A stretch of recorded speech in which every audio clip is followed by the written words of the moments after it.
Merhaba arkadaşlar, ben İsmail Bayram. Bu videomuzda index PHP'yi kodlayacağız. Yani şu son yazılar kısmını şöyle şuradan şuraya kadar sayfalama kısmı da dahil.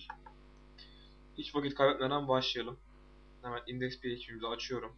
Gördüğünüz gibi burada açık. Index HTML'de div id tümden tutuyorum. Şöyle tümler de bitiyormuş. Ona bakalım bir. Tüm alanının bittiği yere bakalım.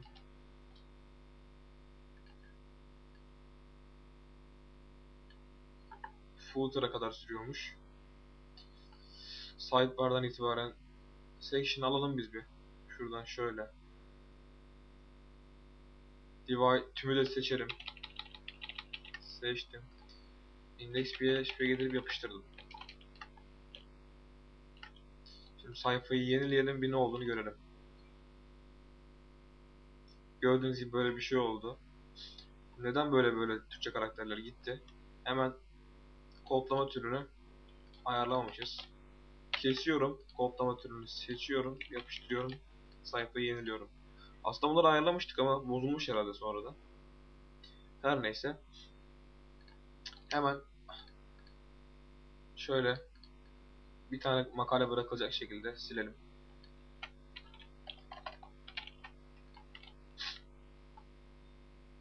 Gördüğünüz gibi bir tane kaldı.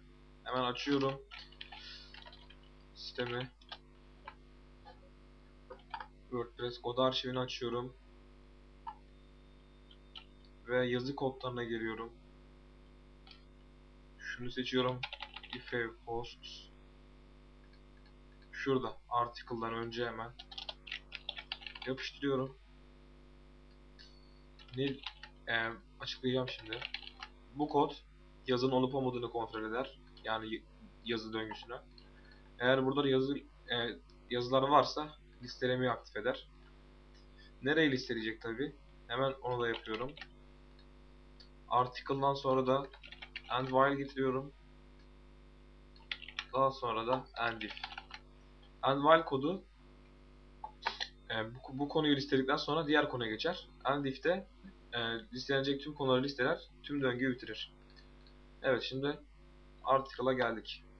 Buraya başlıyoruz. İlk önce h1 taginde konunun adı var. Konunun adını hemen buradan çekiyoruz. Burada var zaten o. PHP title. Şöyle title olarak da ekleyelim. Sonra PHP permalink, yani yazının linki. Yazara geldi. Yazar da author, şuradaki. Sonra yazı kapsam demiş. Burada konu resmi var. Daha önce bunu göstermiştim zaten. Hemen buraya permalinki alalım. Tıklandığında gidecek yeri.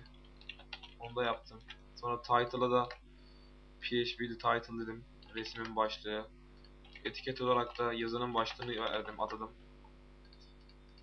Şimdi header PHP'yi açıyoruz. Gördüğünüz gibi. Buradan resim çekmiştik.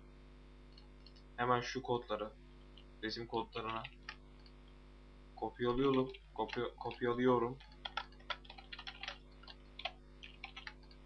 Daha sonra da döngüyü bitiriyorum. Evet, burada ne yaptık? Header PHP videosunu izleyenler anlar bunu zaten. Ben yine de açıklayayım. Bir ahref atadım. İçine resim atadım. Bu resmi de özel alanından çektim. Pardon, öne çıkarılmış görselden çektim. Onu da zaten functions PHP eklemiştim gördüğünüz gibi. Sonra eğer özel alanda resim yoksa, öne çıkarılmış görsel yoksa resim olarak özel alan çektim. Bu resimde yerini değiştirebilirsiniz istediğiniz gibi. Sonra src'ye de yani resmin linkine de atadığımız değişken, yani bu değişken de buradaki verileri çekecek. Yani bu kadar. Daha sonra içerik kısmına geldim. İçerik kısmında da hemen benim yazı özetleme konum var, ona bakıyorum. Yazı özetleme geldi zaten. Tıkladım. Functions PHP açıyorum. Şu kodları ekliyorum. Konuyu bakan direkt anlar zaten. Sonra şu kodu da alıyorum. İçeriği gösterilecek yere yapıştıracağım şimdi.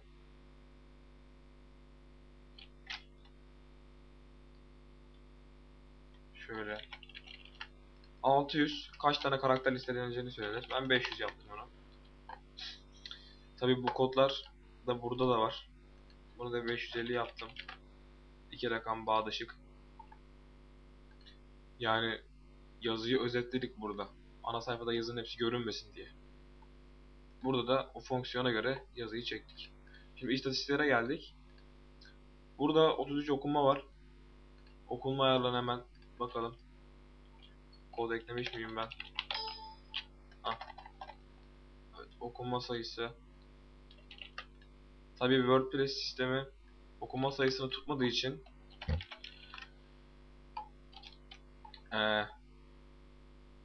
WP Postfires eklentisi lazım. Hemen sonra da kategorileri listeliyorum. Bakın. Ahiref sildim şuradan. Kategoriyi listeledim. Buradaki aradaki şey de burada kategori gelecek. Sonra virgül koyup boşluk koyup diğer kategoriyi gösterecek. Tabii link şeklinde olacak bunlar. Daha sonra da bakalım ne var? Yorumları. Evet. Şöyle şunu alalım. 0 yorum, 1 yorum. Bu da X yorum yani. Hemen tarihlere de bakalım. Tarih kodu. Zaten WordPress kod arşivinde varmış. Yazının tarihini gösterir. DMY. Bizim göstereceğimiz şekilde. Yani şu şekilde. Rakamsal şekilde aralarına nokta koyarak. Eğer daha farklı şekilde göstermek istiyorsanız WordPress tarih kodu yazıma bakabilirsiniz. Gördüğünüz gibi arama kısmında çıkacaktır. Makaleyi listeledik. Bakalım sayfayı yenileyip bakalım ne çıkacak. Gördüğünüz gibi Lorem Ipsum çıktı. Şimdi neden bir tane çıktı? Bakalım hemen.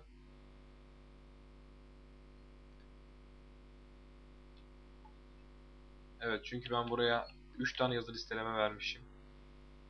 Yani bir tane yazı listeleme vermişim. Ana sayfada. 3 tane dedim.